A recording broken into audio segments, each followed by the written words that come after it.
paid for. So that's quite a few. But then Sound muted.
Sound resumed.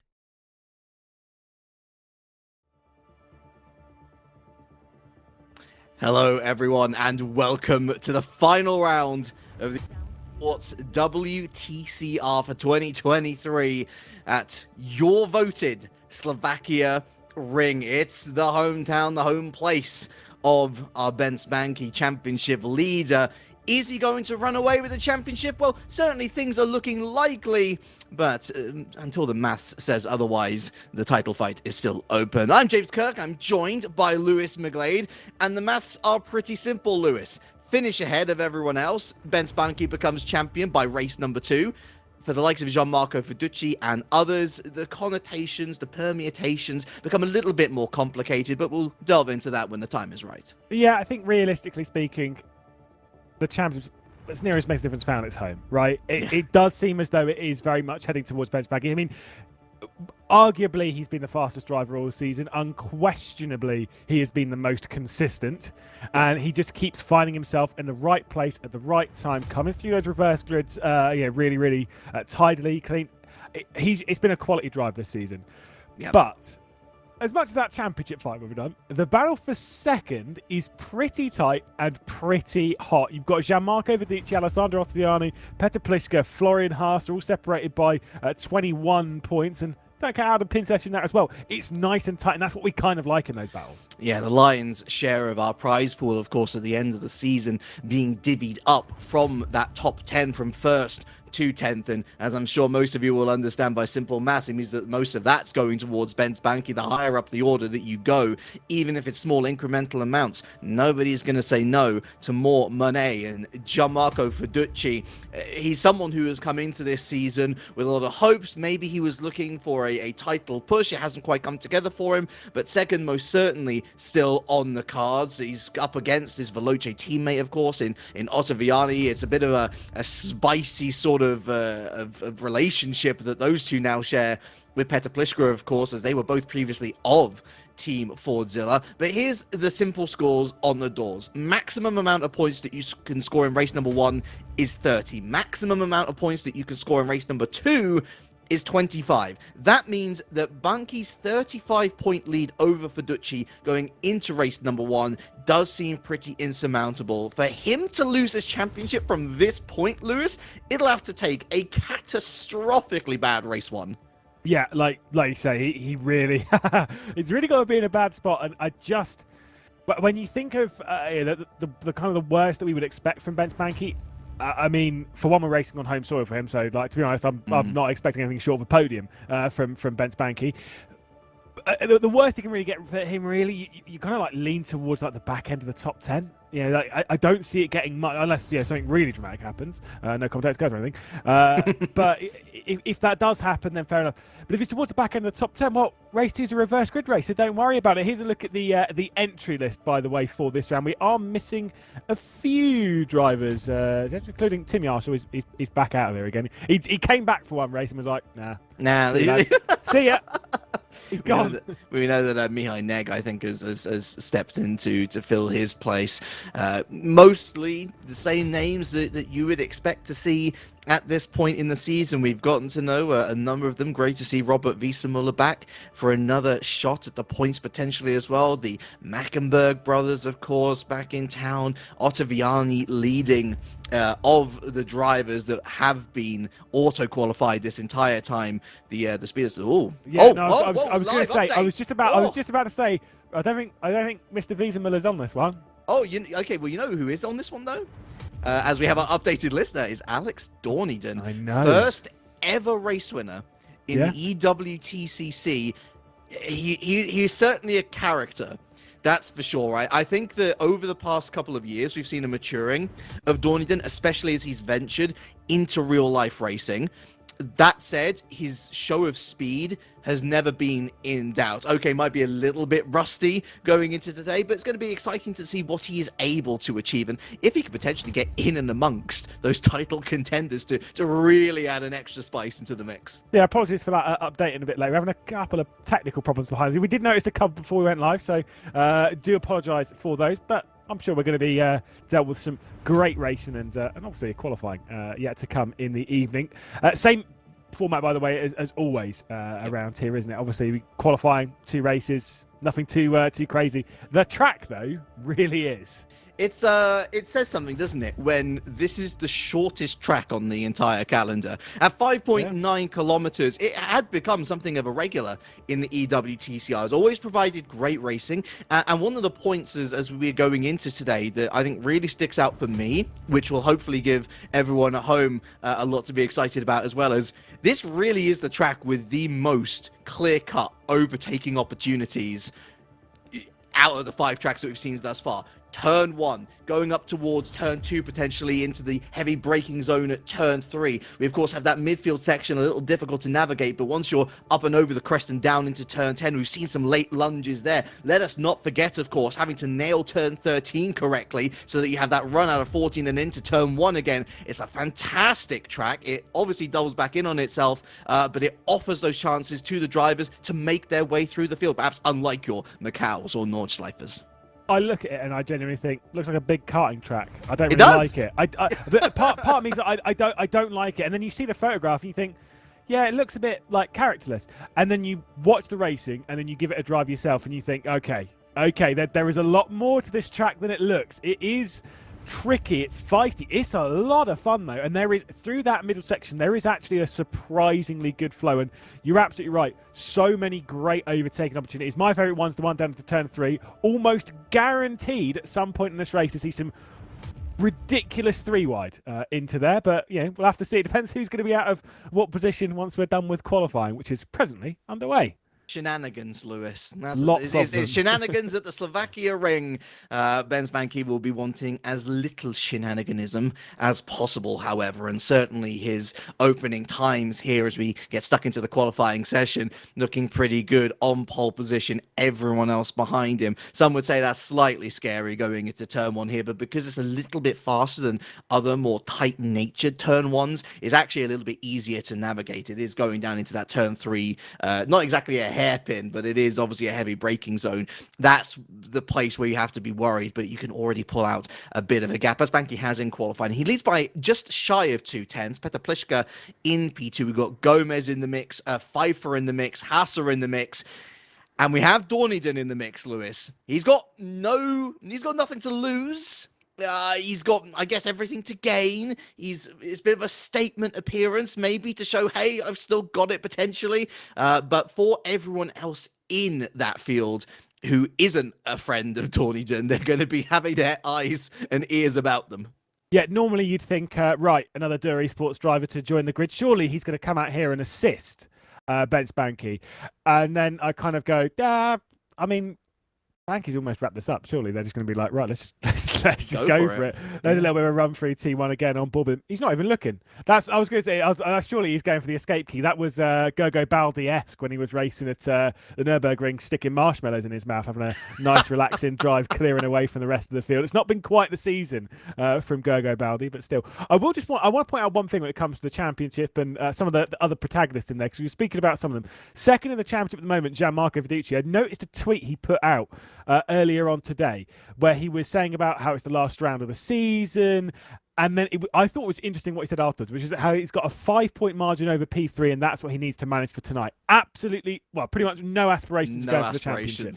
I mean, just focus on second. Again, given that Banky leads by more than a win's worth in race number 1, you can kind of see where he's coming from. I really do think that the last vestiges of hope were destroyed across Suzuka, and that's great credit to Ben Spanky. I realize that not having a title fight in, like, a quote-unquote title fight going into the final round isn't exactly exciting for viewers, but I guess it's in a similar vein to, let's talk about potentially the constructor at the top of a single-seater series that everyone in the world seems to watch nowadays.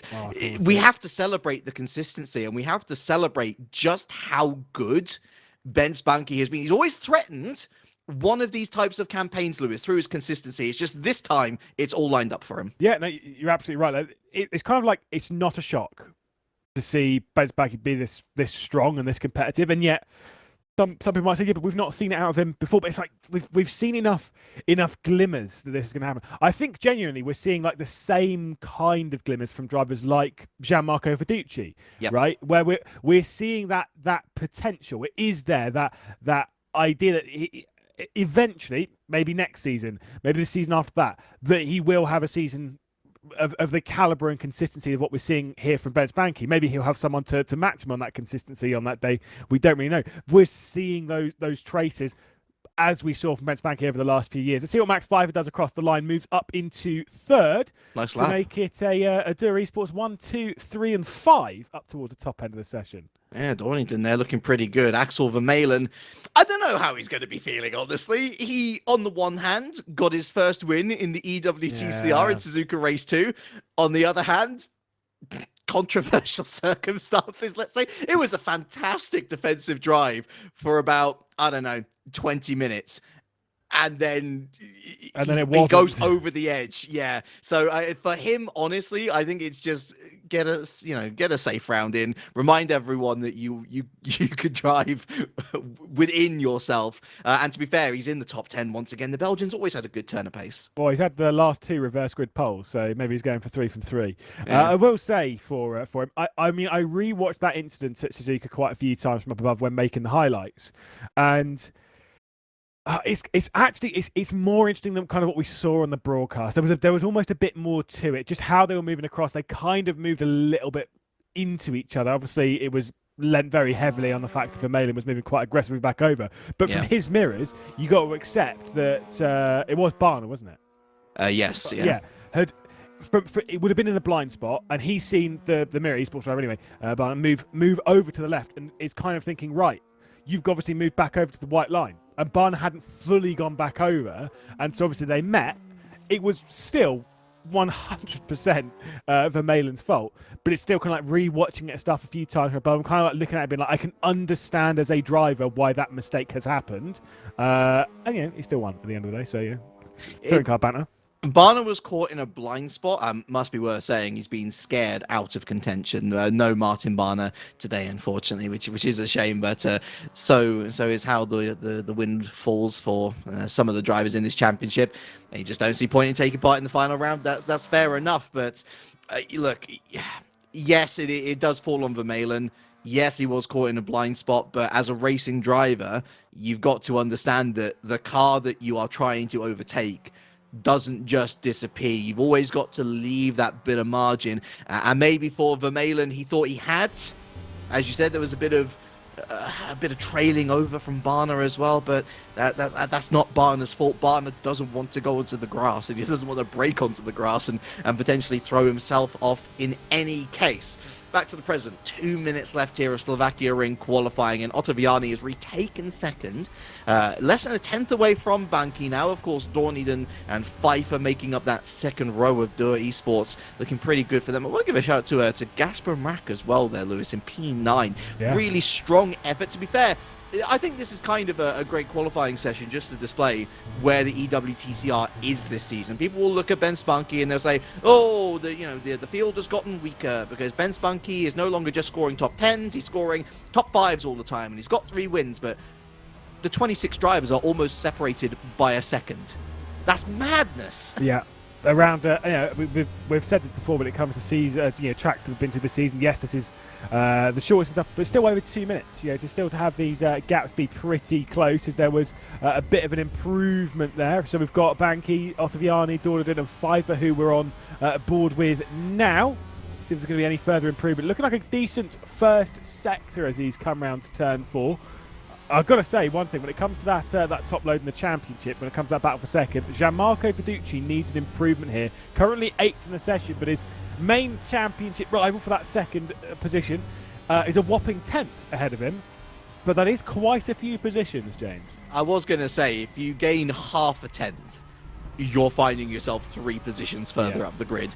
It is that close. It is that exciting. And it only goes to further statement, like, get the nice press seal onto the letter, because Ben Spunky's got that almost 10th advantage. Max Pfeiffer has given up. He wasn't going to improve. A bit of a miserable middle sector in comparison to that purple sector. We do have our provisional results. To be fair, I don't think we're going to see much changing across the line now. Is there going to be anyone jumping up into the top 10? No, not really, and so not for the first time this season, but most certainly for the last time this season in regards to pole positions that you can actively claim for yourself with pure one-lap pace. It's Ben Spanky on top, Lewis, and that is excellent news for any fans of his as he looks to lock in this championship before that second race arrives. This is what we mean about Banky this season, is that everything that he's doing, it's not ridiculously flashy, right? Don't get me wrong, pole position by a tenth of a second is pretty handy on the grid list, but it's not like mind-boggling. It's not seeing him put in that Etzen lap where he was a second and a half faster than everyone else, and he's been running away with every single race win. The performances have not been earth-shattering, but they've just been breathtakingly consistent. He's almost always either on pole position or in that kind of vein. I mean, there you go. You can see he's almost always on pole position. That's 4 from 5. Yeah. Max Pfeiffer, worth mentioning, by the way. Of course, there is a pole position and fastest lap award. With that pole position, it means that Ben Spanky is our pole position. I mean, to be fair, he got that pole position award last round, but again, rubber stamping it. For Max Pfeiffer, however, really exciting time for him. Jack Keithley is back to try and at least get a piece of the pie for the fastest lap award. I think that should be Max Pfeiffer's, honestly. Remember, it's a super time from the first race and the second race. You put that together, that's going to be your overall fastest lap. And so it could be a potential sweep, not just in terms of the championship, but in terms of that prize pool, 10,000 euros in total. And here at the Slovakia Ring, it could very much be closed on the rest of the competition. Nice. Thank you. That was terrible. Yep. Absolutely awful. But you know, I'll let you get away with it. It's fine. I mean, I don't know what we're expecting from this race, other than is it bad to say I'm sat back here thinking who's going to finish second in this race? And you know why? You know exactly why. Yeah. Banky's just too good, man, and it's home circuit. He's got to win this race, surely. Ben Spanky has come in almost like an administrator. He's here to set everything in order. You're right, he's not had any earth-shattering performances, but he's got the job done. And that, I think, really that is Ben Spanky as a character in sim racing. Yep. He gets the job done. Most seasons, it means that he is comfortably in the top 5 of the standings. This season, it means that he is one race and one good result away from making it his first EWTCR title. And what I want to say is the 4th or 5th time of asking. We are underway then at the Slovakia Ring for the first time tonight. The red lights go green and 25 minutes is on the clock. It's been a decent enough launch from Banky, a relatively long and lengthy run down to turn 1, but it's one that he navigates quite nicely. Ottaviani going to slip into second as it tightens and then widens out on exit. Behind you've got Petr Pliška, of course, wanting to get involved, but so difficult when you're surrounded by Pfeiffer and Hassa. Dirt Esports with a monopoly on the early stages here. Yep, certainly so. The side-by-side as they head through turn 2 up towards 3. Great overtaking opportunity, this one. Let's see if we're going to get that cheeky 3 wide that I've been talking about. There's a little bit of a look as getting to the outside was one of the Ford Tiller drivers. This is our race leader, Banky, then into turn 3. Plenty of jostling in the background. That'll be Haas, or I think might actually be Pfeiffer, on the inside of Petr Pliška as they lean on each other going through T3. Going to say it's interesting to see Durniden not running the Dirt Esports livery, but it makes him easier to pick out, doesn't it? Although, to be fair, you most certainly wouldn't want to not know who he was as he runs away with this top 3, it seems. Petr Pliška's done well, of course, to muscle his way through Hassa and Pfeiffer, so Pliška already up into that top 4 conversation as all. A little bit of lagalicious action there from Ottaviani. His timing beam resets him to second. That's not going to be good if you're Banky or Dorniden surrounding him. Meanwhile, in the background here, Axel Van Malen has lost out down to P11. David Naj currently occupying the top 10. Jack Keithley also in and amongst that battle. Watch out for him as he tries to wrestle away a fastest lap. Yeah, we saw a little bit of Hudcek and Kurbanov battling it out, coming down to the hairpin. I think it's come out in favour of the virtual drivers by TX3 Machine outside of the top 10. That's where some of these drivers are focused on getting now, is inside that top 10, so they get in that reverse grid. At the moment, though, Banky's trying to check out, but he's unable to do so because who's keeping him company? It's Alessandro Ottaviani, and I said it before, Alexander Donaldon, yes, he might not be in Dirt Esports colours, but he is representing the Hyundai Elantra, so, yeah, we'll take that. We will take that indeed. Ottaviani will take nothing less than a win. Rocking that purple and black saucy livery for Veloce Esports. He's going to have to put on a bit more sauce, though, if he wants to see Banky fed back into the hands of Dory. And really, this is the trouble that Ottaviani has. He doesn't have... I mean, ironically enough, given the animosity between Pliška and, of course, the newly anointed Veloce drivers, what Ottaviani really wants is Pliška behind him so that they can start to put even more pressure on Ben Spanky. Not that I would expect a mistake from Ben Spanky, honestly, but even if Ottaviani takes Banky at this stage, it just means that Banky has Dorniden behind. And as we've already covered, that's a bit of a 50-50. Will Dorniden want to go for glory himself, or will he just settle for the team game? Well, honestly, he's still part of Dirt Esports, and I think if Banky was genuinely that concerned, Lewis, then he'll be on the phone soon enough. Yeah, I mean, I will say, Alessandro Ottaviani, considering some of the racing that we've seen so far this season from the Italian, I get the vibe where if there is even the remotest opportunity of him sending one down the inside of Benz Banky, yeah, prepare yourself, because he's going to go for it. I know this kind of, Ottaviani's a hungry driver. He wants to grab second in the championship. His rival for that is presently running down in seventh. Of course, Pliszka also in tow from that. We can see on board with Benz Banky. Almost looks a bit uncomfortable there, arms out wide and all that. I'm not going to discuss the Dur Esports t-shirt at the moment, but I've got criticisms, lads. Criticisms? It's not the same shade of blue, for starters. It's fine. We're not going to talk about it yet. I'll vent in the second race. Maybe there's a livery update on the way. Just a shame that Potentially. it's the last round of the season. We're not going to be able to see it. And look, I love that you've opened up this can of worms with the defence there from you. Maybe it's a livery. Who knows? who knows? Generally, who knows? But honestly, this is a can of worms that I do want to open up with Alessandro Ottaviani, because out of any scenario in any championship, be it real world or the virtual, this is where intrusive thoughts start to enter a driver's mind. He knows that Ottaviani, of course, we're speaking of here.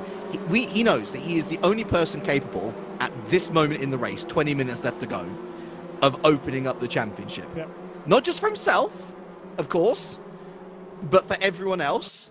But it's that selfish center of drivers where it's not just about getting the move done, Lewis. It's about how can I trip up Benz Banky as much as possible without going over the line. Well, yeah. Or maybe he is if he sends him off, the championship's wide open. Not that we're endorsing that at all, and I don't think Alessandro Ottaviani is the kind of driver. But no, you've got a point. It's as I say, it's intrusive thoughts. The question is, are you going to let those intrusive thoughts win? And I hope for Alessandro's sake that he keeps it clean at the very least. I don't mind if you're, a little bit elbows out, and if you hang them out to dry on the edge of a corner or something, as long as they're within track limits. But, there is a difference between that and getting feisty and actually exchanging a bit of paintwork. Not that there's been much paintwork exchanged behind Petr Pliszka after getting through both Hasse and Pfeiffer. Has done a pretty good job of shackling them back. In fact, Pfeiffer's fallen a further place behind Hasse. Just doesn't seem to have the race pace, which again, quite ironic given that he's potentially on course for the fastest lap award of the season, but doesn't quite have the pace to be able to hang or progress further forward. Hasse most certainly is, though, harrying Petr Pliszka, the Italian, through this middle sector. Got to say, I'm just again looking at some stats and stuff from again previous Esports WTCR stuff. Benz Banky's finished in the top 3 of the championship. Obviously not only, but obviously we had that the LAN event that was in Sepang. Well, I say we. I wasn't there. I wasn't even invited. Terrible. Sad. Tragedy. It was long. Was that 2019? That was indeed 20. It was the year before the pandemic. Months before the pandemic, even. Banky's been in the top 3 of the championship in the last 3 full seasons. Yeah. Won the championship in 18, then 19 was 3rd, and 2020 was 2nd. So irritating. But he's still very good. Let's see if Ottaviani's going to go for something now. Looks at T1. That's more in defence of a slightly more aggressive Alexander Dornan, who's trying to grab second position. Not able to do so through T1, but potentially an outside run for T2. This is money for Benz Banky right now, because it could just give him that gap that he needs. Totally is money. I forgot how successful he was in 2018, honestly, Benz Banky. Yeah, no, same. I was like, looking at that. Oh yeah, he did win. He did win. He did indeed win the championship. I thought he'd come like 2nd or 3rd. As Ottaviani's done really well actually to fend off Alex Dornington. He was a good look into turn 1 actually, and forcing, as soon as you go offline through turn 1, that compromises your exit of turn 2. You've got to go to the inside of you've got to go to the inside for the entrance to turn 2, I should say, and potentially then that compromises your line to turn 3. But some excellent exiting speed here from Ottaviani has at least kept him in the hunt. Benz Banky just doesn't have that outright pace to run away, and the longer that these two battle and the longer that Banky continues to control the pace, and well, I wouldn't say it's necessarily pedestrian, but it's hardly, again, groundbreaking, but just look at the train that is starting to form behind Dornington. This could potentially become a 6, 7, 8 car battle for the lead. Yeah, it certainly could. Like I say, the trains kind of grow. We've seen this a lot with Esports WTCR generally, is that we do have a few trains. Here is one that is going to try and switch around. It will be Pliszka and Florian Haase almost switching positions. Haase got down the inside, but obviously not going to quite work out. But the thing is, again, he's going to be hungry. He's going to want to try and get his way down. He's going to want to get to the point of potentially either assisting his teammate Dorniden or going after a race victory. Is Haase's chances of getting inside the finishing second as champion, are they pretty much gone? Yeah, they are. He's fifth. He's only 10 points away from Pliška. Yeah. And actually, it should be mentioned that Pliška, of course, they're fourth in the championship. He didn't even score in race 2. Round 2. So what could have been different? What more could have been done? It's all about the regrets, and hindsight is 2020. How many more cliches do you want to throw into this commentary? I'm sure you can think a few more. I will, believe me. 16 minutes left on the clock then. And honestly, as much as I was hyping this up as, it's going to be a lot of action, a lot of overtaking spots, everyone's actually been quite well behaved. I think with a lot of these final rounds, you often see people go over the limit just to try and make a difference. Ottaviani has a look to the inside. He's not even going to think about braking late because, of course, it's not a hairpin, and so you can turn in a little bit more gradually. Banki has that saving grace. But yeah, nobody really getting elbows out, maybe saving all the aggression for the final 15 minutes. Tyway wouldn't be a concern around here, surely. No, it's like I say, the things around here, whilst you can overheat them a little bit, like the straights and stuff around the back section, or T1 through turn 1, turn 2, turn 3, like that kind of section, you're kind of like leaning on the front left quite a bit, but then the next few corners you're kind of leaning a bit more on the front right for a few corners. So you get fairly even load around here on that side anyway, and even then over the 25 minutes it's not really going to be a bit of a concern. We did see a few issues last round, particularly from more of the Audi drivers. The Coopers tended to come on a little bit strong later on in the race at Suzuka, but we'll have to wait and see in this one. Just don't necessarily see it being too much of a problem. I think everyone's just been very calm and collected, which is very much not like what we're expecting to see from the Esports WTCR grid. That's fine. No, it's always race team. It's very, very, very civilized. Which, I mean, I appreciate it, but also, let's get more overtakes in, lads. It's the penultimate race of the season. 50. I mean, we've gone by another lap, and it's all a bit of a procession as of now. Ottaviani really the only driver that's come under any major threat, and you can see that he's swerving to get into the slipstream of Ben Spanky. Dorniden definitely has the measure of him out of T14, and he's going to dive for it into turn 1. Ottaviani he literally had Ben Spanky right in front of him, so he had to slam on the brakes as well. Flashing of the lights, the universal indicator for I don't like what you just did, but I love what Dorniden just did there, Lewis. That was a great move, right back down the inside. Here goes Ottaviani, takes it right back. Yeah, Dorniden lifted out there. He knew the move at T1 was too aggressive, but at the end of the day, what he's done is he's allowed his teammate to pull out to 1 second. So, he's done a lot of damage to that as well. Pliška's going to get himself involved, going to the outside of T3. You can make this one stick, but you've got to be super, super brave and kind of stay alongside on the exit of the corner. Not able to do so. Big slide there after the contacts from Alexander Dorniden, and the door could be open potentially for the Dur Esports man, Florian Haase. Yeah, watch out, Pliška, because Haase's got a little lip and he's going to use it, trying to get his foot in the door. I imagine that those little toes are going to be stubbed as he manages to put his foot on the gas. Of course, the pleasures of having a front-wheel drive car means that you can save those sorts of slides. Petar Pliška very much unpolitely saying no to Haase's intentions there. But look at the intentions of Dorniden and what they have led to. Ottaviani now 1.5 seconds behind as Haase using the grass and the road to his advantage over the edge. I mean, yes, materially, but quite frankly, the gap was there, and Haase has taken it back down the inside. Maybe Pliška's going to go for more through turn 10 and through turn 11. Haase secures 4th. Yeah, I mean, to be honest, for me, Haase was kind of there. Pliška turned in a little bit. He lost the position. So for me, that is all fair and square, but it's certainly not done yet. Coming down to the penultimate corner. See if there's going to be a move. It looks to the outside, this Pliška. This is not a corner where you can go around the outside. It's far too long of a right-hander. You're talking almost, it's not far off 270 degrees all the way around. And so you don't have the load to make it stick all the way around the outside. If you could, you got the inside for this king. But still, a poor exit from that final corner could potentially give the move for Pliška and potentially even for Ducci as well, the chance to freight train Florian Haase from the start-finish straight. It's exactly what's going to happen.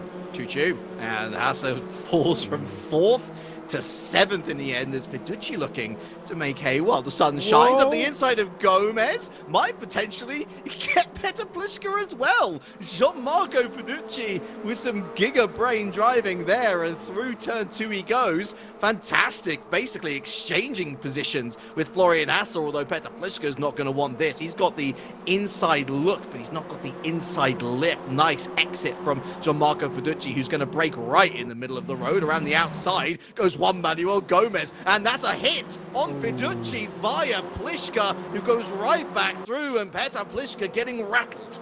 Yeah, I mean, so is Fiducci here. He's having so much paint exchange from the forwards of the team. He might rejoin them in a second, at least when it comes to delivering his car. Now he swipes over the nose. This is the thing with Fiducci, is that he does seem to react a little bit to what's going on around him. There's contact between Haase. He's going to join back in ahead of Pfeiffer, basically returning to the position that he was in, but there's still side-by-side between them in the background. On board now with Gianmarco Fiducci. The inside line should potentially prevail for the German, and it is going to do so, but that was just very, very messy, all instigated from a bit of contact from Petr Pliška, and I can understand why Fiducci might be a bit miffed by what his old teammate just did there. Yeah, he's not going to be the guy that throws the first punch, but if someone punches him, you can bet that he's going to swing back twice as hard as everyone else behind, filtering their way through. Worth mentioning, of course, Max Pfeiffer has continued to drop down the field, but looking good for him in race number 2, at least. Going to be at the sharp end of things. Gazprom Rack there in P10. He'll be on reverse grid pole positions as things stand, but Axel Vermeulen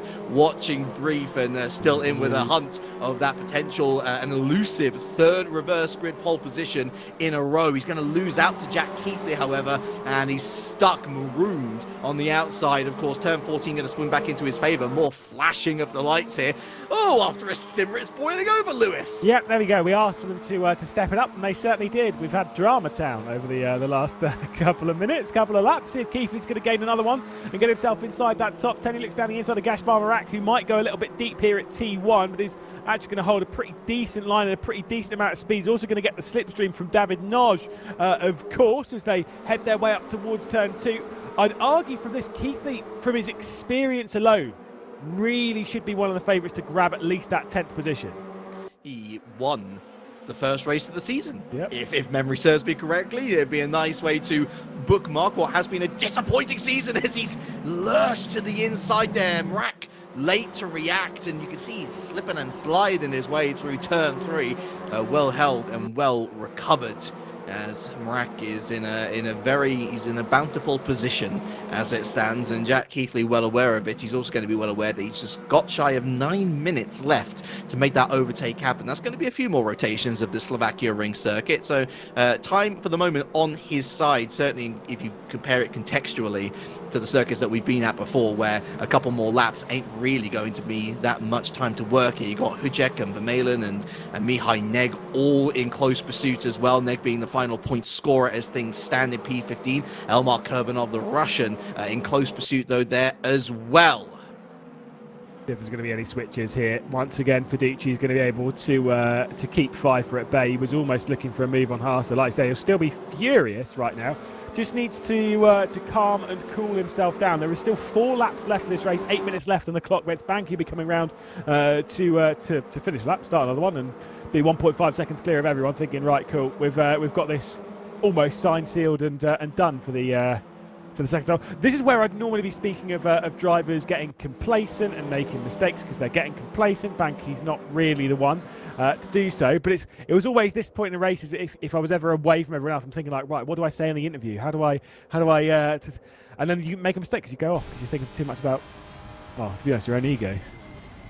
He's both very much unlike and yet very much like Ayrton Senna there on the home straight, taking one hand off the wheel, just scratching a little itch on the face before heading on his way. Once again, I tell you what, Donny Dennis done him a massive favour. That 1.5 second gap has not come down. So it's not to say that Ottaviani isn't picking up any slipstream from Banky, but it's obviously not enough to keep him within touch of the rear wing, which really has sabotaged Ottaviani's race hopes, I guess, of the race win. Then again, if you're looking at Fiducci and he's only aiming for second, should Ottaviani be happy with second? I mean, no driver is going to be happy with second, but in the grander scheme of things, Lewis, he's got to look at that wider perspective and say, look, Verducci's down in 7th. Pfeiffer is down in 8th. Pliška is in 4th. Okay, but he's not out of arm's reach once we get to race number 2. All things concerned for Ottaviani and where he can realistically finish in this championship, it's a pretty good race. Yeah, I mean, realistically for Ottaviani, though, he was looking like he had the pace to contend for the victory. Obviously, again, championship-wise, it's all pretty much, sort of to a degree, as Keithley's going to run out a little bit wide of the gas bar. Marak, there's also the touch on the inside from his old teammate Adam Pintesh down the inside. Marak's got a slowdown, I think, of some description. That was a bit odd. And the Williams Esports driver is now going to move through up inside the top 10. That's the reverse grid pole at the moment that Keithley's hanging on to. Will he be able to fend off Adam Pintesh? And, of course, the 2-time reverse grid pole sitter in Axel Vermeulen. Yeah, it's a shame there from Rack. He must have picked it up earlier, I'd imagine. And to be fair, given how much faster Keithley was, I think this was more a matter of when rather than if. And maybe Rack didn't want it to be when, he wanted it to be if, and ended up taking matters into his own hands. But the AI doesn't lie. If you manage to find yourself an advantage, if you go off track, that slowdown penalty will be served. It will be paid. And Axel Vermeulen looking to pay pain towards Adam Pinches here, who, as you rightly say, ex-teammate of Jack Keithley. Pinches, of course, I think he's had a pretty decent campaign, honestly, all things considered. 6th place, and of course, he's had to qualify for each of these events, so it makes it all the more impressive. Yeah, like he's not, because of what happened in the pre-season shootout when we were getting our drivers for the championship, our main drivers for the championship. Obviously, 20 of those, and then there are 10 spots open for each round, potentially more, depending on how many of our main drivers show up. Pinterest had real struggles in the shootout, just couldn't really get it together, couldn't knock together a couple of decent races, and ended up not being one of the main drivers, yet has qualified for each of the rounds going through the leaderboard system. I mean, to be fair, when you think about it, that's just him putting in his practice, right?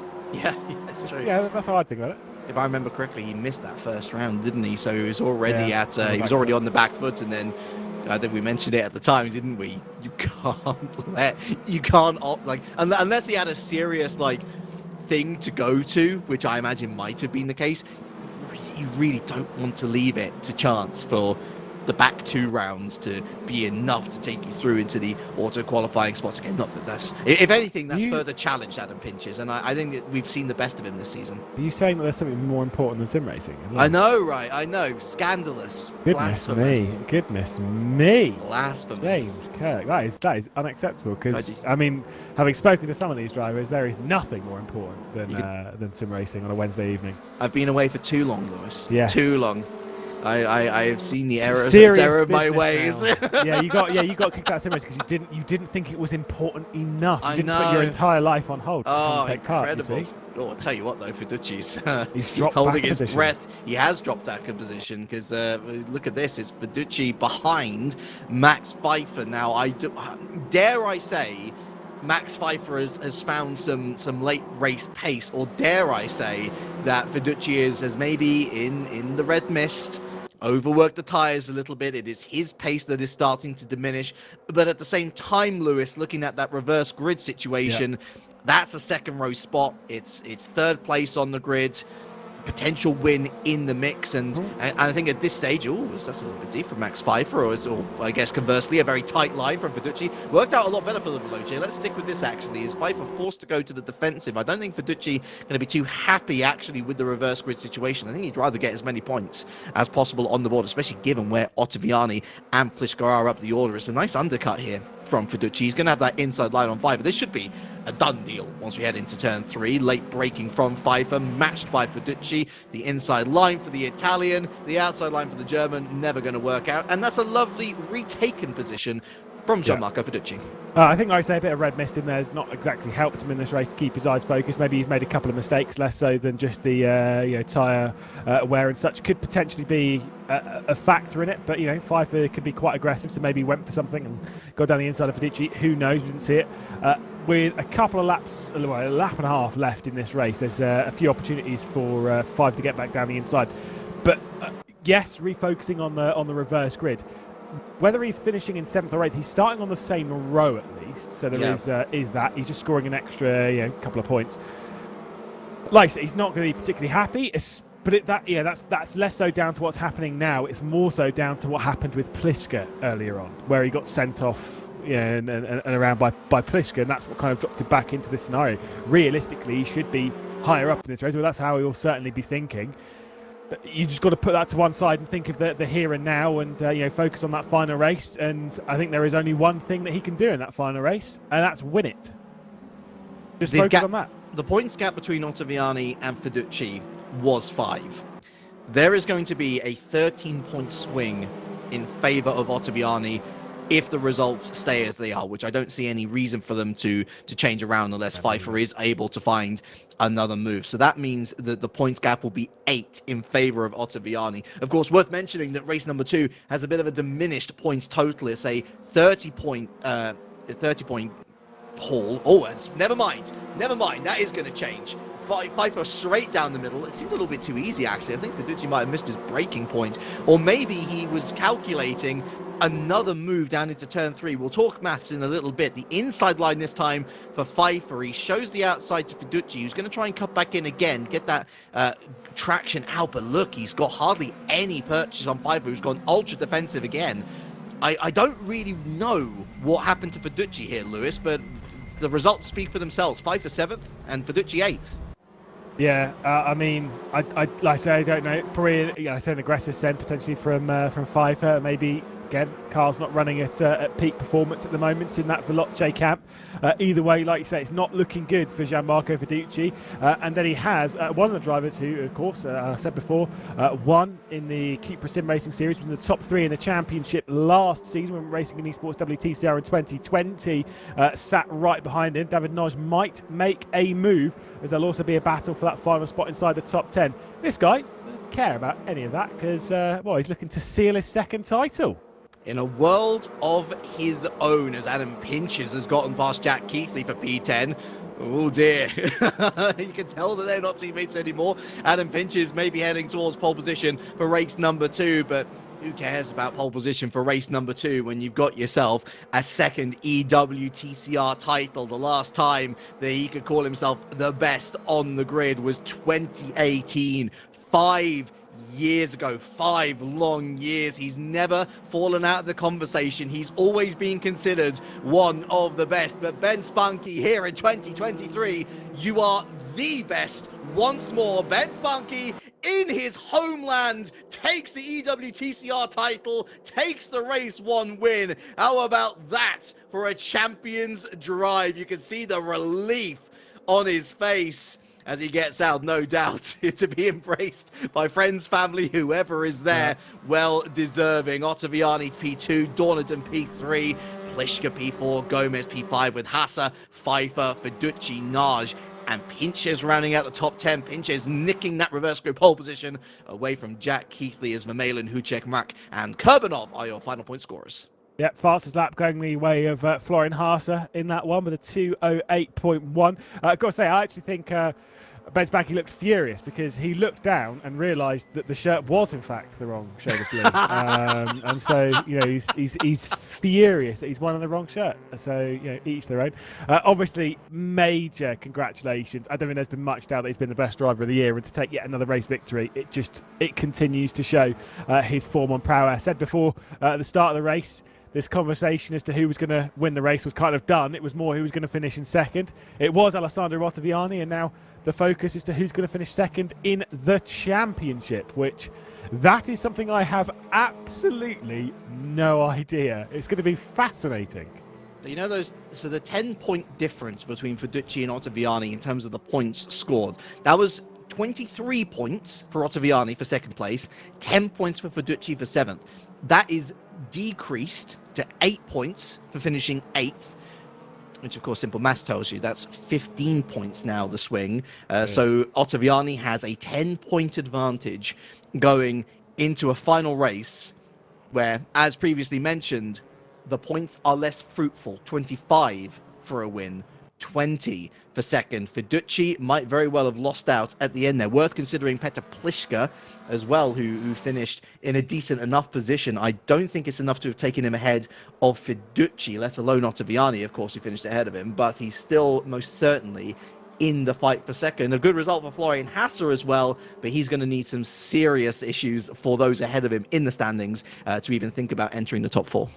Yeah, like I say, it's tight stuff for that battle for second. It's kind of one of those ones where, as a driver, you kind of just can't think about it. You know, you've got to remove yourself from that mentality. Not trying to calculate it, just keep it to yourself and get the best result you can. Absolutely. I don't know. Are we set to have an interview or talk potentially with Ben Spunky after the round? Okay. In which case, we probably look towards race number 2. Honestly, this is the good news, Lewis, at least about, okay, we didn't have a title challenge, but man, between Fiducci, Ottaviani, and Pliszka, this is an Italian rumble that's going to be settled in 25 minutes, and I genuinely don't know what way it's going to go. Let us not blanket statement Italians for being over-aggressive in sim racing. We actually quite love their punchiness and their passion no matter what sport they are in. But this is going to be a battle, Lewis, where the cooler head is going to prevail. And I think that all 3 of these drivers have got reason to be miffed at the end of race number 1. Yeah, I've been in my fair share of tight and feisty battles, whether it comes to championships for a win or for second or third or fifth or whatever. You know, I've had my fair share of feisty ones. Like I say, you just got to focus on your job at hand. For the likes of Gianmarco Fiducci, he's starting in a decent position in this race. The only thing he should focus on is taking the victory. That's all that he needs to focus on, which is easier said than done when you consider some of the other big names thrown in there. Yeah, I couldn't agree more. And actually, one thing which, as I just peruse over the standings, Pinches, of course, coming into today, P6. Okay, he's not scored a lot of points for 10th, but it is enough with that reverse grid pole position suggests that he could yet find a way past Florian Hasser. He would need a lot of luck, but if there is anybody to win a race 2 from the front of this grid, I would put my bet on Adam Pinches. I mean, goodness, he's already done it before, Lewis, and we're already here. Time flies when you're having fun, and the EWTCR, in a bit of a Phoenix season, gets underway for the final time. My bets are on Pinches, but there are plenty of strong contenders otherwise. He will lead David Naj. We've got Fiducci, Pfeiffer, and Hasser in close pursuit. Navigating turn 1, it's the Veloce out wide. On the inside, Max Pfeiffer, and Fiducci very quickly heads into a very rapidly decreasing gap to lock down P3. Florian Hasser, watch out for him, could potentially get that fastest lap in race number 2 as well, down the inside of his teammate. Oh, there's absolutely no love lost there, is there? Not Florian Hasser, sorry. Max Pfeiffer escorted to the outside, the 2 Forzillas behind, watching brief and into turn 3. Surely this is going to be Hasser. It's 3 wide. The Forzillas have struck. They've launched themselves on the inside, on the outside. Oh, that's messy. They've taken themselves out. That was always coming. Yeah, that's Pliszka out of any hunt for second in the championship. See ya, He's done. I mean, I've got to say, they were basically asking for that. Yep, they were. I don't want to be too harsh, but when you're going either side like that, when you're squeezing, when you're pinching Gomez, holding it tight where they were, yeah, you can say anyone can back out from that. But when you're going that aggressive, you are asking for a cheeky bit of drama. Gianmarco Fiducci, by the way, up into second position at the moment, getting past David Nosh. Now he's trying to hunt down the 7/10 gap to Adam Pintes, who's, as you said, starting for pole position and hanging on to the race lead at the moment. As in the background, it's Bent's Bank. Of course it is. He's going for a move. And he is on Ottaviani. I tell you what, the Veloce boys are going to be laughing. Things have gotten personal between those 2 teams, and to see Fordzilla just self-combust like that, maybe not that they knew too much about it, maybe Ottaviani had a good idea, but Fiducci, I mean, bless him, he was up the other side, he wasn't like, he was just looking to look ahead and whatnot, and he's found himself in P2, potentially a win on the horizon then, but they've got to watch out because Pfeiffer and Hasser, and indeed Alex Dorniden, all watching brief as the end of lap 1 then comes to its conclusion. It is Pinches who leads. Was behind with the TX3s getting a little bit feisty, but it is Pinches who leads from Fiducci, Naj, Pfeiffer, and Hasser.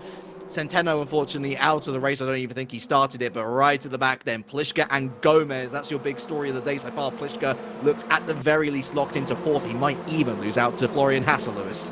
Yeah, Pfeiffer, like you say, getting up that one. Haas's waiting in the wings. In the background, it was Keithley and Vermeulen switching positions. I think Keithley's dropped back a couple of positions behind even Hudcek as well. So Virtual Drives by TX3 picking up a couple of spots in the background there on the run-up from T1. Florian Haase, as you quite rightly say, has the opportunity to get past Najir, especially with a bit of slipstream help from his teammate, heading down into the turn 3 hairpin.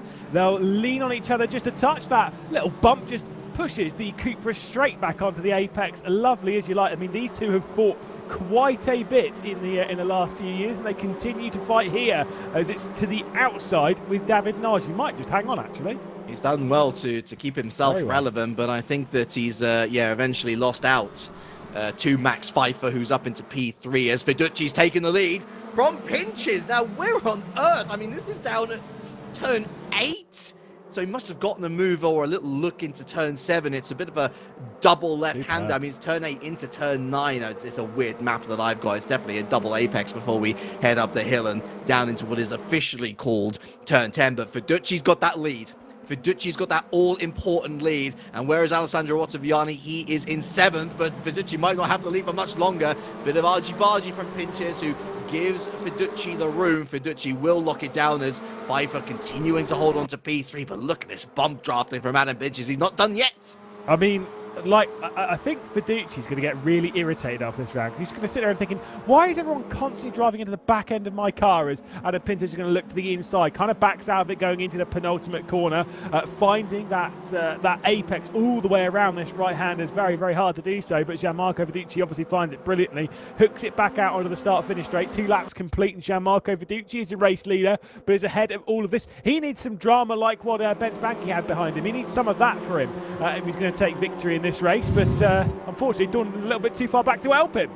Goodness me, did you see Ottaviani swiping across Dorneyden as well? And this is a move that he's had to make here, although Alessandro Ottaviani very slow on exit, and now the bump drafting. Look at this teamwork in effect. Ben Spanky and Alexander Dorneyden freight trading their way through, and this is going to be so frustrating for Ottaviani. Let me give you a clue in as to the point standings. Fiducci going to be scoring the maximum 25 if he can lock in this win. Remember, 10 points difference between Ottaviani in second and Fiducci in third. Let me tell you, Ottaviani needs a lot more than 6th to potentially keep that second position, and he's third. Huh? No, it would be so. Third would get him 16 points. Yeah. Fourth would get him 13. Yeah. And you get 11 points as well, I think, for fifth, if I remember on this point structure. I can never remember off the top of my head. So, yeah, he needs a bit more, but he's got a lot of hard people to battle with. One thing that we do know is Gianmarco Fiducci basically needs to win this race. That's the important bit for him. Anything lower, yes, sure, second, he still might get it, but ifs and buts, he'd be furious at himself if he didn't throw everything at this. If he wins the race, and then Alessandro Ottaviani works his way up and then, outscores him on the points, and he'll be irritated mostly again at Pliška, but realistically speaking, he'll be sat there thinking, look, I did everything that I could in this race. I left nothing on the table. And that's the main reason why he needs to win this race, is so that in his mind, he's done everything that he possibly could in this round. It's, it's a not so insignificant margin, that first to second point drop from 25 to 20, and that's, well, half of the distance between himself and Ottaviani. Look, I realise that they are both teammates, but, there are personal stakes on the line, and EWTCR has always been a lone wolf championship. I mean, listen, I would love to see a team's championship introduced to the EWTCR at some point. If the EWTCR is even to continue, of course, it seems a little bit strange, or almost like an ethereal ghost or an after effect of the EWTCR, which doesn't even run anymore. But Adam Pinch is most certainly still in the running here. I've been so impressed with his pace out front here. Okay, he's lost the lead, but Fiducci's been given no time to breathe. No, and like I say, I think if Pfeiffer does anything on Pinches, it needs to be a clean move. And I'd almost be like, if I'm Pinches, I would have that in the back of my mind, is that if Pfeiffer's going to go for something, almost don't fight it that hard, because the harder you fight it, the more time you lose. If he goes for something and is straight down the inside and is straight past and actually doesn't lose any time and keeps up with Fiducci and then kind of closing on Fiducci, but you're kind of sat there in third and still in tow, you're involved in the fight. Yep. if you have the fight of like what we had in the previous race between Ottaviani and Donovan through T1 when they're making contact and they're side by side towards turn 2, you're just losing time constantly. It's about those kinds of management. It actually reminds me of the last ever race, the GPWC ITC Championship, where I was leading. And I can't remember I think Bart DeVos was leading, and then Adrian Campfield, thrown some old names back at you, mate, was on my rear end, and I decided to let Campfield go because I thought he would take Bart DeVos out. The next lap, he took him straight out. So sometimes sitting in second isn't the ideal. You think about your scenario, and you might actually end up winning the race just by playing the tactical game. I've just had nostalgia whiplash as soon as you like say ITC. I'm like, whoa, okay. Also, a long time ago. Martin Barner, P14, he didn't take part in race 1, did he? No, I don't think so. That is such an impressive drive. I think he's picked up a few of the dramas like Pliska and Gomez. Yeah, the Maccabees had a couple of problems. Obviously, Santino not starting the race. Hidjak's had problems recently. I'm not sure what happened to Hidjak. Obviously, he was running sort of in that 10th to 15th margin and is now down the order. But, I mean, still, you can't deny the fact that Martin Barner's been putting on... he does this, though, doesn't he? He likes to start from the back of the grid and just work his way up the order as if it's nothing. It's not the first time he's done it this season. It's true. He's the last, though. It is the last, indeed. I want to say that Hudjek is a disconnection. I want to say Hudjek is a disconnection because it looked pretty cut and dry, that one. And Ottaviani is back down to 8th, or is he looking at 7th? He's going to try and get past Alex Dorneyden once again as this leading 4 move forward. They've got 8/10 over David Naj, by the way, so it really has become a bit of a 4-horse race until they start to attack each other. Ottaviani down to 9th. I think there's been some shenanigans between Dorneyden and Ottaviani, because look at Axel Vermeulen up into 8th. Dorneyden, yeah, I mean, listen, the more things change, the more they stay the same, Lewis, and that is exactly what Alex Dorneyden is trying to prove here today. Yeah, kind of wanted...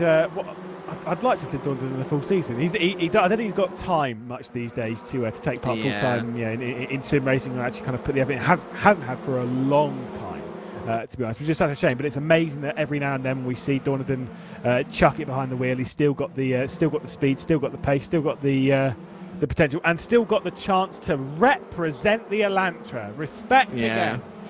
Would you be on board with comparing?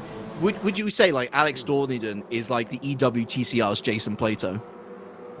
I don't know. Well, to be fair, Jason Plato's he's banter, so I don't know how much he is banter. I don't know how much banter Dorneyden is. Also, I never used to like Plato, so and I do like Dorneyden. So no, valid. I will say I like Plato now. I think Plato has gotten better with age. Yeah, I think I've just it's not I've stopped caring about the British Touring Car Championship. It's more that I'm just a lot more. Well, obviously, I mean, is he still driving? I mean, no. He's like he 102, he retired last year. Okay, finally. Yeah, but I think it's just more relaxed. It's like, oh, he's only there for a bit of a laugh and a decent paycheck as well. But he's there. I mean, is that not what Dorneyden's doing right now? Do you think so? Do you think just like a one-day paycheck? I don't know. It goes to their Esports and it's like, right, pay me 4 figures and I'll show them. No, probably not. He's just here for a bit of banter and a bit of assistance towards his mates. I'm sure that's what the main thing is battles outside of the top 10 continue, including 2 Ford Zilla drivers who we've seen up inside the top 10. Not there anymore, courtesy of their own demise. Now, how on earth do you pronounce this name? I mean, the Radoslav bit is fine. I'd say Obertal. Yeah, Obertal. I don't know. I just back away from pronunciations these days. I just don't deal with it. I still try my best. I mean, we've got to give a shout out to Jean Pretre as well. Of course, our Swiss driver who's here for their rookie round. And then you know what? It was terrifying.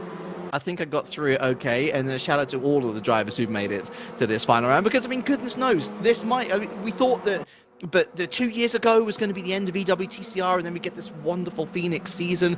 But of course, given the state of the real world WTCR, this might be the last time that we get to commentate on these vehicles, which would be a real shame. I'd love it if this just became WTCR rather than the esports online, sister of it. But obviously, that is down to to sponsorship and to, of course, our wonderful simulator here at RaceRoom, racing experience, and we've had plenty of wonderful experiences with it. So if this is to be the end, then at least we've got a good final race on our hands. Max Pfeiffer and Florian Hasse exchanging positions once more. Florian Hasse seemingly the faster of the two, which does surprise me. Max Pfeiffer's always been seen as the young gun in this relationship. Florian Hasse, I wouldn't say he's a has-been, but he's not exactly had that podium-threatening pace on a consistent basis as we've seen with the likes of Ben Spanky, but looking like he's got a good show of speed here, and of course took fastest lap in race number 1, Lewis, and if there is one of this pair to potentially upset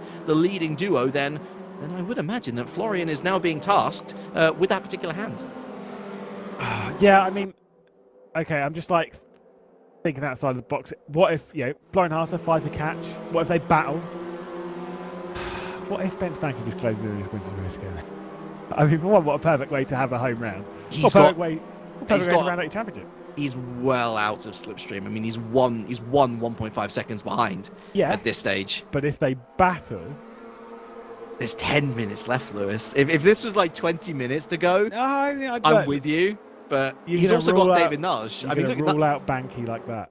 Because I mean, look, Naj is not. He's not dropping Naj. Naj is continuing to look, and if Naj gets overtaken by Dorneyden, wild card. Look, we'll discuss this in a. Ooh, was that the leading duo going very wide? I noticed, by the way. I think it's okay. I think they were hooking up the last little late, but it's fine. Yeah, look how close they are, though. Look, it's down to 1.9 seconds now. See, look, I'm just saying, do not rule out Ben Spanky from any potential. I'm not saying he is going to win. I'm saying, you rule him out if you want to, sir. I certainly am not. I've seen, I don't know. On the one hand, Lewis, I've seen too many of these EWTCR races to not rule him out. On the other hand, I've seen too many of these EWTCR races to rule him out. So it's kind of potato. We'll see. There's plenty of time after the race. 5 laps or so. There's plenty of opportunities for. Part of me's like I look at what's he banking on the podium, but then also I do want to see Gianmarco Fiducci potentially win the race, keep that battle for second nice and tight. I want Ottaviani to work up a few positions, although right now it doesn't seem as though Ottaviani's got it in him. But then the closer this fight gets, Ottaviani is in that train that's being led by Ben Spanky, that, by the way, is 1.8 seconds now for the race lead. Just saying. Just throw that out there. In the middle sector. Whoa. Just throwing it out there. Just throwing it out there. The closer he gets, the more slipstream he gets, the faster he gets, the more likely he is to close back in again. You never, ever know. And also, are you expecting this group to not fight before the end of the race? Because here comes Pinchers to put that theory to bed. I don't know. Pinchers has been biding his time, hasn't he? And now he's looking to the inside, and maybe he decides that his time is now. Late on the brakes, Fiducci gives him the space. Obviously looking to, once again, use that outer line to his advantage, and he does so. Pinches through the slingshot, and he went through the window, and like a boomerang, it just came right back in his face. And that has really opened it up to Hasse and Pfeiffer. It's all working at the wheel. Great shot of Adam Pinchers' virtual avatar working at the wheel there. Having to go to the inside now to defend against Hasse. Late braking into turn number 3, but that's a little bit late. Oh, yes! I had a feeling it was going to be a little too late for Pinchers. Almost went into the back of Fiducci. Great driving to avoid him in the end, but he's gifted Hasse second.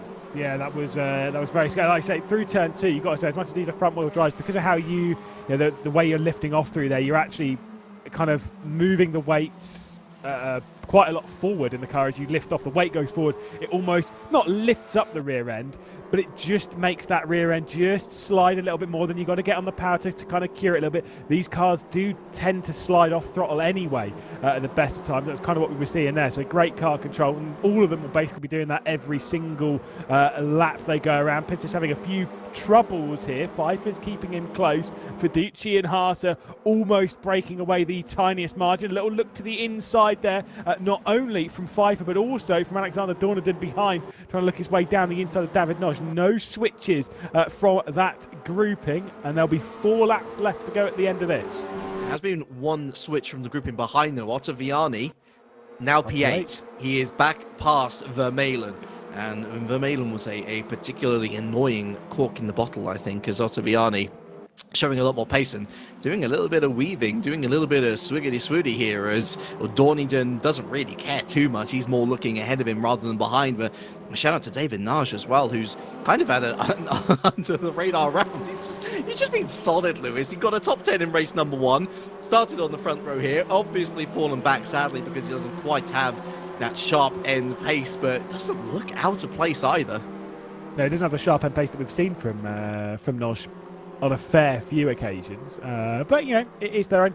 I think Mirror Esports generally have struggled this season, for want of a better word. It's not been their year in 2023, but yeah, you can't win them all. You just win quite a few of them. Each their own. It's just not their year. Gianmarco Viducci feeling the pressure from Florian Haas, now up towards turn 3. See if Haas is going to go for anything. Oh! If Pigeon is going to go for anything. Oh my goodness me.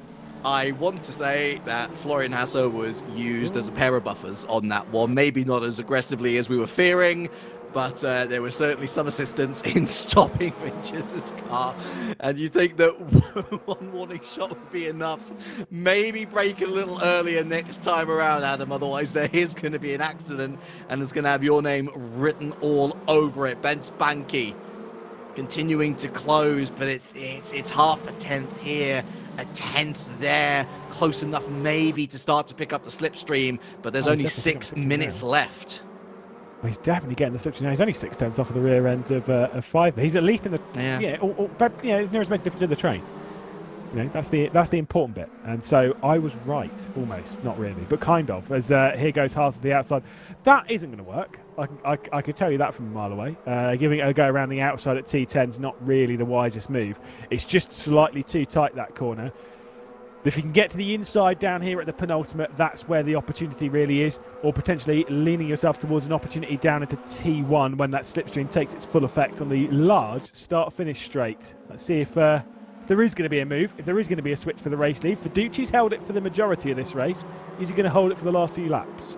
Florian Hasse, no win this season, but he's come mighty close. 2nd place in race 2 at round 1. 2nd place in race 2 at round 3. Perhaps we should have predicted that it might be a 2nd place or more in the race 2 of our final round here. Forcing Fiduci very defensive. That's going to be a compromised line. But what it's also done is it's forced Hasse to think behind him. You got pinches there, of course, and that was naughty. That was Fiduci not giving him space, Lewis. No, that was a you're going to go that way, bang. Each their own. Fiduci's not won either, has he, this year? No, he's not. No, he's come 2nd in a couple of race 1s of the last couple of rounds, but that is his best position. Ooh, Pfeiffer there almost got to the inside of Pintus. Does actually get to the inside, going through the mid part of turn 3. So fully alongside now in his Audi RS3 LMS, almost trying to make his way past, going through the tight switchback sections. Obviously his teammates closing in. He's going to start knocking at the door. The freshly crowned champion, looking to make his way through, make it a 2-3-4 in this race potentially. Not for the moment, but he might have another chance into the double left-hander of turn 8. Ben Spanky knows better, but pinches a bit of Constantina there as Pfeiffer, I think, misjudged the turn in and had to double check up on himself. Ottaviani, meanwhile, look at this around the outside of David Naj, P6, and we are starting to talk about potential comeback territory. Then again, I mean, we're looking at a podium if Fiduci's managing to hold on. Oh, he's going for it. He knows it. He knows that this is his last chance, and Naj, fair play to him, gives him the room. Ottaviani sweeps around and through this snaking middle sector out of turn 12.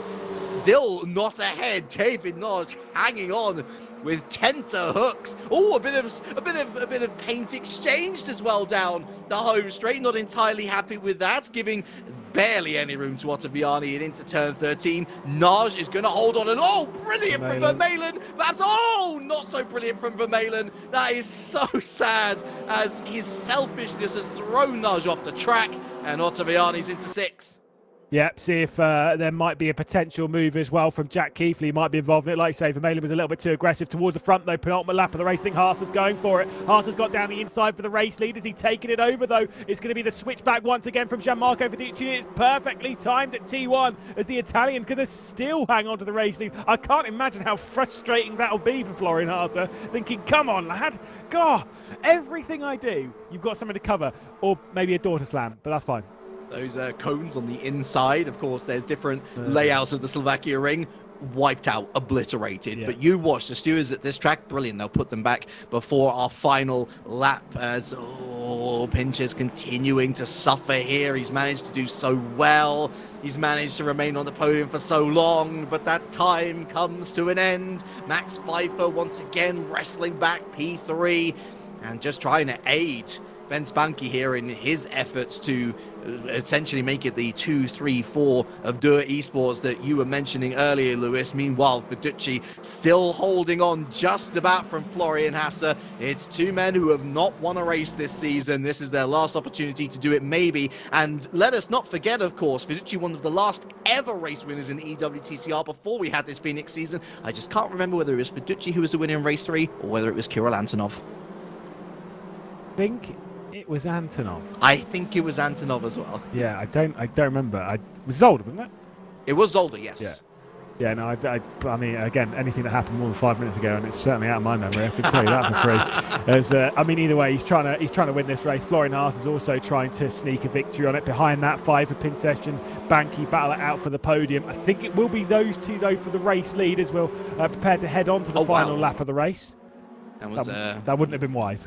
That wouldn't have been wise. That was a look, but nothing more than a look. Florian Haase, of course, setting up for what is going to be the final lap of this season, and it will come at turn 1 most likely. But that said, I think Fiducci's had a bit of a better run here. Goes to the inside, weaves away, very much echoes of Hamilton's Sepang. But look at this, Haase, no look into turn 1, waiting and watching, maybe looking for an opportunity down at turn 3. Would certainly be a change up for the books as Ottaviani still in P6, but look at the hold off Jack Keithley behind down into the braking zone of turn 2. Not going to be much doing here. Hasse's got to nail this and then maybe send the Hail Mary into turn 3. Got to be a big defensive line taken from Gianmarco Fiducci. This is the problem with a T3 move, is that it's relatively easy to cover off. He'll just sit in the middle of the road and try and halt the charge of the German behind. I think Pintesh is going to try and go for something on 5, but actually he's been pounced on by the champion. Straight down the inside goes Ben Spanky and up into 4th position. There is a podium potential for him. Next up, though, is going to be his teammate. I'm not so sure he'd be quite as aggressive on his move to get through. Especially given that Adam Finches is still hassling and harrying behind. It just, I mean, this is golden Ben Spanky. This is exactly why he's won the championship this year. Ruthless consistency in high positions, and there's the high send from Florian Haase into turn 8, a little bit too high and far beyond the circuit extremities. Fiducci back through, and I think that might be it, Lewis. Can't believe you didn't use hassling on Haase, to be honest. What missed opportunity.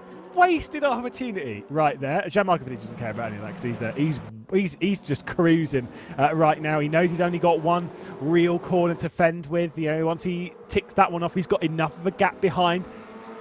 Realistically, at the moment, it should be Fiducci to convert, and it should be 2nd in the championship. Yeah, he lost it oh so briefly because of the results from race number 1. But there is only one way that you answer disappointment, and that is with a race win. Fiducci rounds the final 2 corners, one of course multiple times in the shootout. Not the season that he was hoping for, lacked the consistency that Ben Spanky did, but he is at least going to walk away from 2023 with the final laugh. He wins in race 2 here at the Slovakia Ring from Haase, Pfeiffer, our champion Banky, and Adam Pinches, who falls from pole position to 5th. Ultimately, still a great drive, honestly. Just lacked that clinical edge, and more importantly, teammates. Ottaviani 6th with Keithley 7th, Naj 8th. And Vermeulen and Kurbanov running at the top 10. Great drive from Russian, actually. Great stuff from Kurbanov. Vivvote up into the top 11 as well. Brilliant work from him. Neg, Rak, Barna, and Pliszka rounding out your top 15. Honestly impressive on 2 accounts there. Barna, because he started right from the back because he didn't take part in race number 1.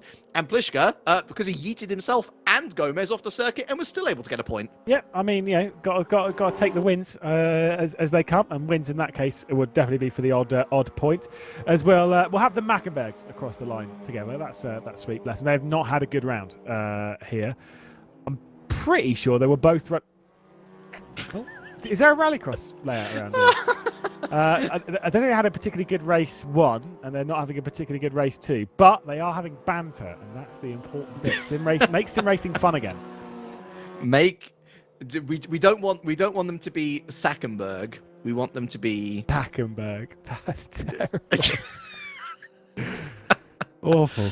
Hey, Alex Dorniden, 1 round, got a fastest lap. Bob's your uncle. Should we have expected any less? Maybe not. In any case, it's a great result for Dur Esports in general. Fiducci from Hassa, Pfeiffer from Banky, from Pinch. Where did Dorniden finish? I think he had a retirement. He was way down. You'll see it. I think it was like 22nd, maybe. No, it's even lower than that. No, Sorry, even mate. lower. Oh dear. There you go. Oh dear. There we go. I mean, fastest lap, 23rd. Good job. I completely missed him going off, to be fair. We were so enthralled with that battle for the lead. Look at virtual drives by TX3. Yeah. Oh dear. I mean, oh dear. I know they've got the most cars out there, but that does not look good in the leaderboard. Sorry, lads. Lewis, they are the foundation of EWTCR in this race. Yeah. But that's that then. No Gergo Baldi to speak of course. Mira with an 8th and a 14th. This has kind of been their championship, their home, but they have very much been shown out the door by not necessarily some new faces, but some faces I think who have finally lived up to the potential. Lewis, Dur Esports have capitalized. They've locked down some excellent drivers, and one of their drivers is EWTCR champion again. And that's it. Season's done. Obviously, we're not wrapping the broadcast just yet because we do want to have a couple of words with Ben. I've already thought of a few questions. Oh. Mostly, yes, it's about the shirt. But we've got to know these things. Whilst Lewis molds over the shirt and decides how he's going to aggressively ask Ben Spanky about it, we are going to take a short break to have a word from our sponsors. So once we run those ads, we will be back. We hope that you will join us then.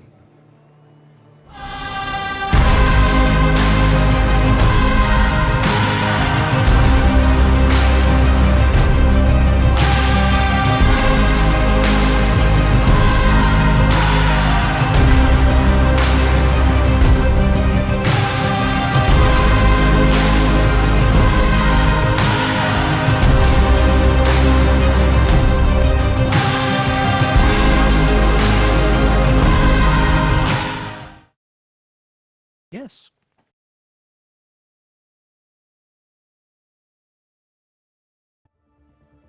Hello, everyone, and welcome back. Then we got ourselves a black screen next to us. That is soon to be filled by Ben Spanky. But Lewis, let us ruminate just a little bit more on this 2023 season. Kind of came out of nowhere. I think put a joy on a lot of people's faces. Of course, we had the shootout session as well to find 20 qualifiers that would be auto qualified for this main season. I actually quite like that. I like that it's worked out. I like that we've had the story of Adam Pinches qualifying himself for every round and having a fantastic championship because of it. It would be a shame, I think, if this is to be ultimately the end, but at least we can say goodbye this time. Yeah, exactly. At least, like I say, we have some knowledge as to where we are. WTCR is gone. It'll be replaced with the TCR World Tour and stuff. So, again, we have no idea what's going to happen with our section of that. But, one thing that we can say is that we had a good, potentially final season. A few things in there. I've got to say, I agree with you. I think the format with how drivers qualified for it obviously got their own liveries out on display in Esports WTCR, which is great.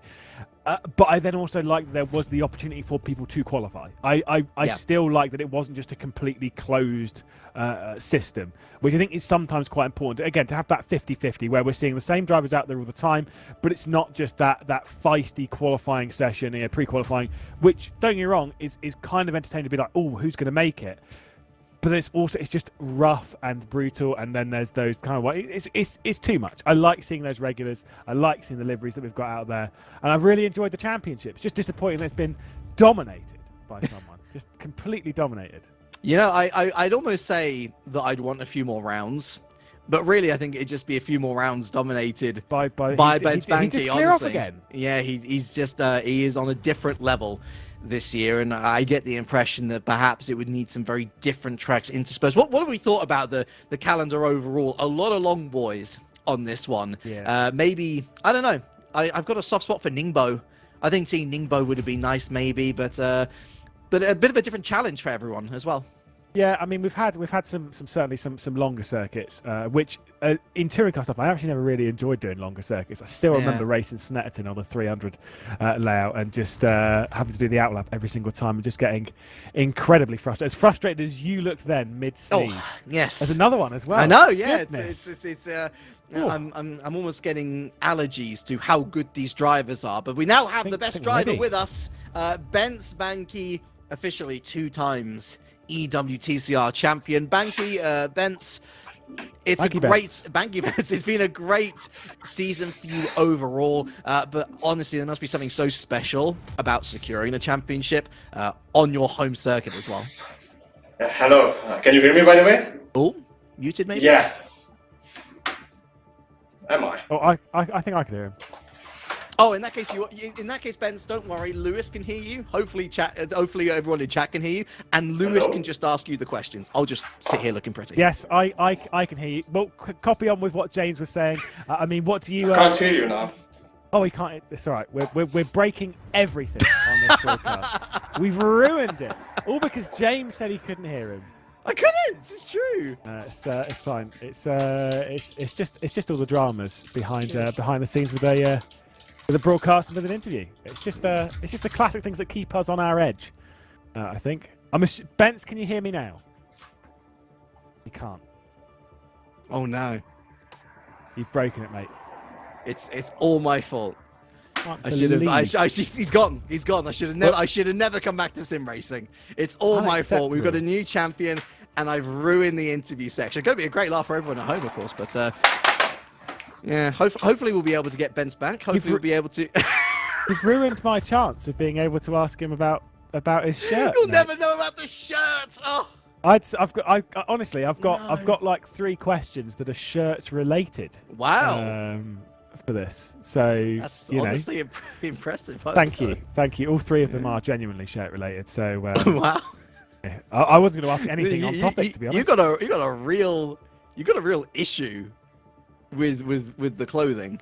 Yeah, no, I do. Yeah. I do. It's not just about Dura Esports. It's about teams in general. If you are a team in sim racing and you want to send me some shirts, then go for it. I did actually wear 3 on a broadcast last week. What? Yeah. Wait, 3 at the same time?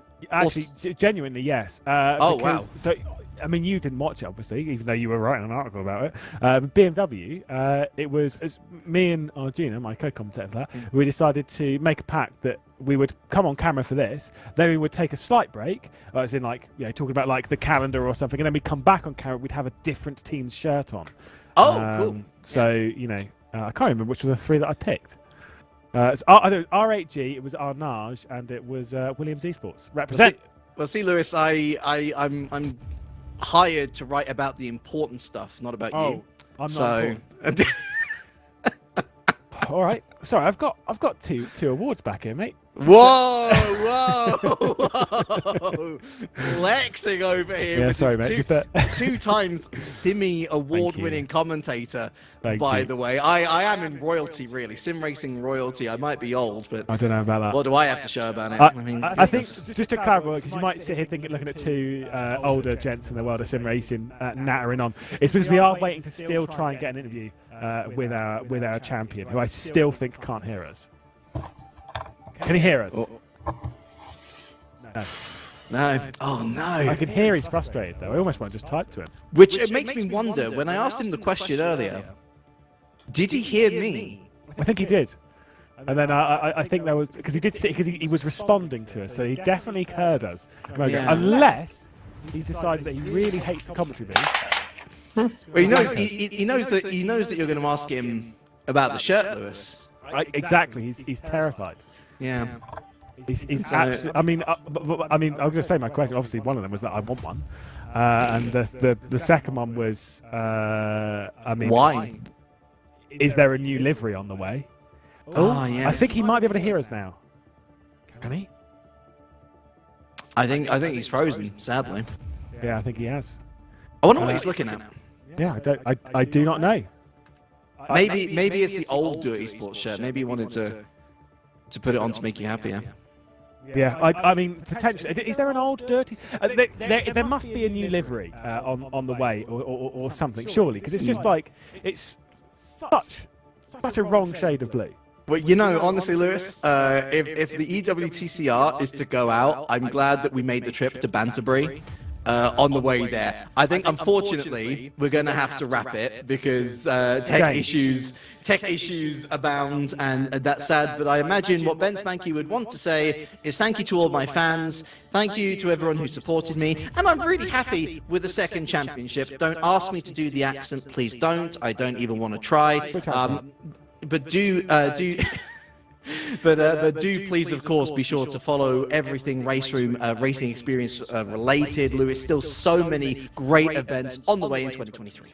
Yeah, there is plenty on the horizon. I can't wait for what's next. Of course, we do all the community races and stuff. We did do the RaceRoom Oval races, the 2.4-hour Daytona as well. There'll be plenty of those going on throughout the year on RaceRoom, and then that's obviously all the official stuff. There's so much community stuff going on outside of that, which you can all get involved in. It's all honestly, almost all of it is spoken about on the RaceRoom Discord. So if you're not on there and you're a big fan of RaceRoom, jump on there, and if you're not a big fan of RaceRoom, at least give it a go, because it can be an awful lot of fun, especially if you slap some of your mates off the circuit, which I did have the last time I went racing. I got slapped off by Rob Wiesenmuller, which was very frustrating. It's an experience, isn't it? Oh my goodness, we've got a different angle this time. Can you hear me now? Or I can hear him talking. Oh, you can hear him asking some questions. I can hear you now. I can hear you now. He can hear us. So first question is, I mean, talk us through the emotion of this championship, of winning it for the second time and winning it at home as well.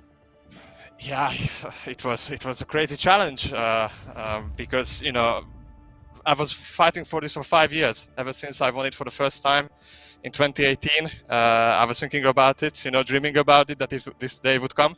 Sometimes I didn't have the car, sometimes I made mistakes, I wasn't driving the way I should have driven to win it again. But this year I pulled it together, I had the pacing quali, I picked the best car, because it has to be said that I maybe got a bit lucky with the car selection, but we put in the effort, we put in the practice as a team. And then, here we are.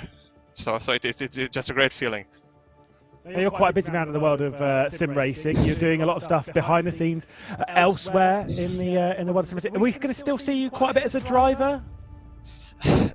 Well, it's getting a bit tight schedule-wise, because I'm doing a master's degree as well, master's program.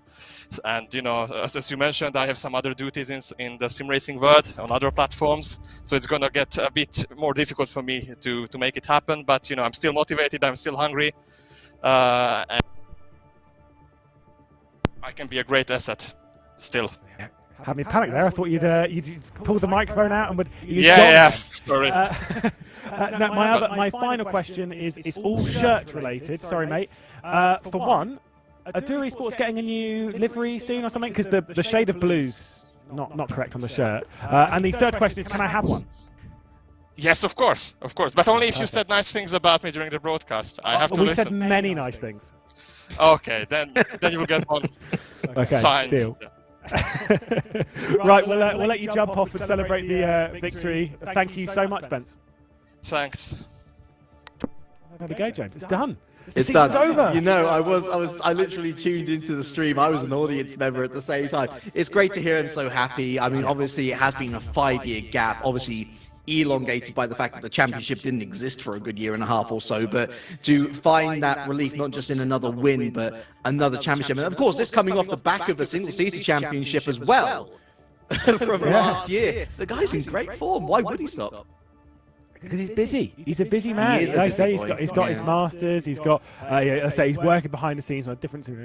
But he's working behind the scenes elsewhere in sim racing. He's doing a lot for the team at Do It Esports. I mean, like, he is a busy man in the world of sim racing. To then kind of like have the time to do some sim racing championships. I mean, it shows how impressive he is as a driver, and that's not me just saying it to get a shirt, but it's true. It shows how impressive he is as a driver to be able to kind of like have a limited time and still come in and smash it out of the park again, just with that consistency, that racecraft, not just the speed. Yeah, he's one of his own, really. He's made a mark for his consistency, but he's shown that you don't just have to be consistent, you can also be fast. It's a deadly combination, a worthy champion. And honestly, if that is to be the swan song of EWTCR, then I can't think of a better driver to sign it off with. Friends, it has been a pleasure. We do hope that this wonderful championship continues in whatever form it might be.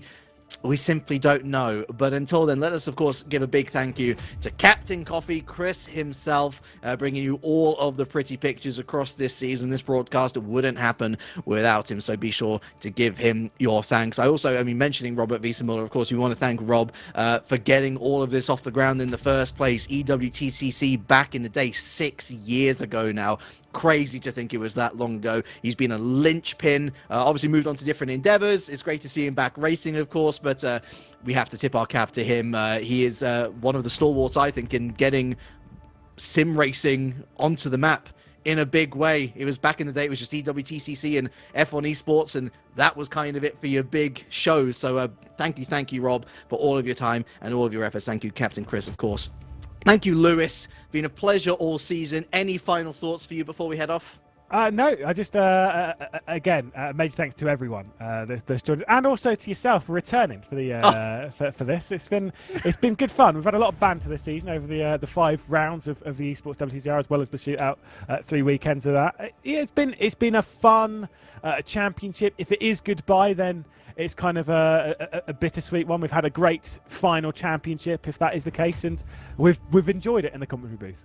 We most certainly have. It's been wonderful reuniting with you, Mr. 2 times Simi Award winner, by the way, Lewis McGlade. As for myself, look, this has been a championship which is close to my heart. Maybe I'm back. Who knows? But until then, folks, from me, James Kirk, and from him, Lewis McGlade, it is a very warm goodbye.